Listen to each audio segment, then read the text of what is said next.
আসসালামু আলাইকুম। আজকে আপনাদের সঙ্গে শেয়ার করব কম মশলা দিয়ে খাসির বিরিয়ানি রেসিপি। প্রথমে কড়াইতে তেল দিয়ে পেঁয়াজগুলো বাদামি করে ভেজে নেবেন।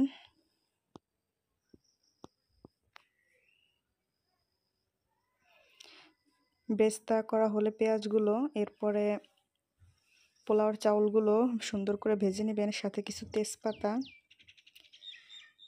লবঙ্গ, দারচিনি দিয়ে দিবেন।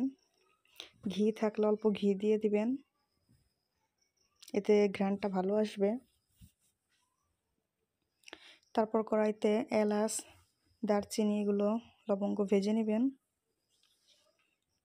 গোশগুলো দেওয়ার আগে অল্প তেল দিয়ে নেবেন। গোশের পানিটা টেনে আসার জন্য কিছুক্ষণ কড়াইতে রাখবেন, আর এর মধ্যে রাইস কুকারে পানি গরম হতে দিবেন।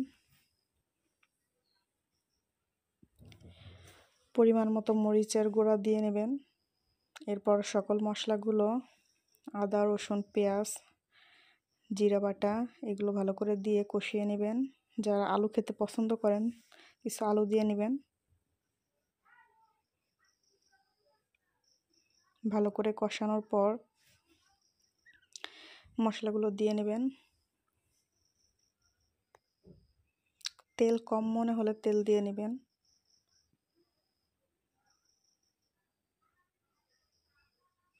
এরপর টক দই দিতে হবে। টক দই না থাকলে দুধের মধ্যে লেবু চিপড়ে বা তেঁতুল দিয়ে আপনারা টক দই বানিয়ে নিতে পারেন। এরপর বিরিয়ানির মশলাটা দিয়ে নেবেন।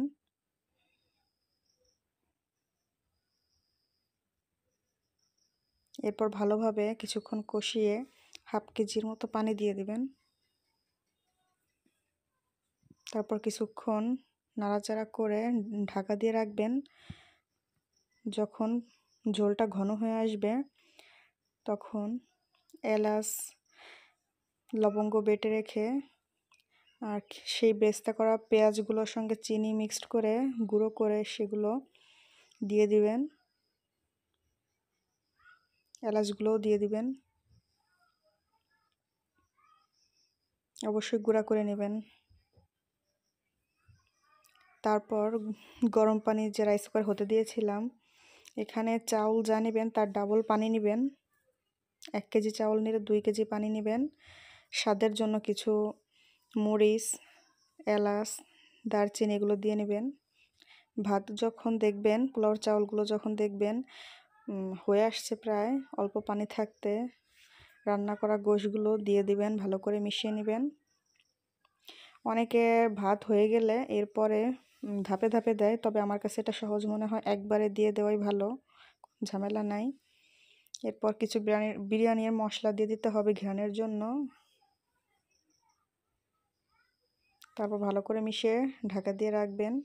তারপর দেখুন কি সুন্দর ঝরঝরা হয়েছে বিরিয়ানিটা। একদম কম মশলা যারা খেতে পছন্দ করেন তারা এরকম রান্না করতে পারেন।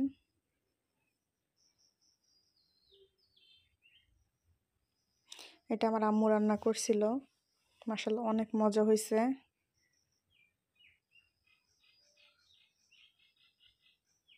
দেখুন কতটা সুন্দর হয়েছে। আর প্রচুর গরম থাকার কারণে ভালো করে ধরতে পারছিলাম না। আলু খুবই নরম হয়েছে, এতটাই গরম ধরা যাচ্ছিল না।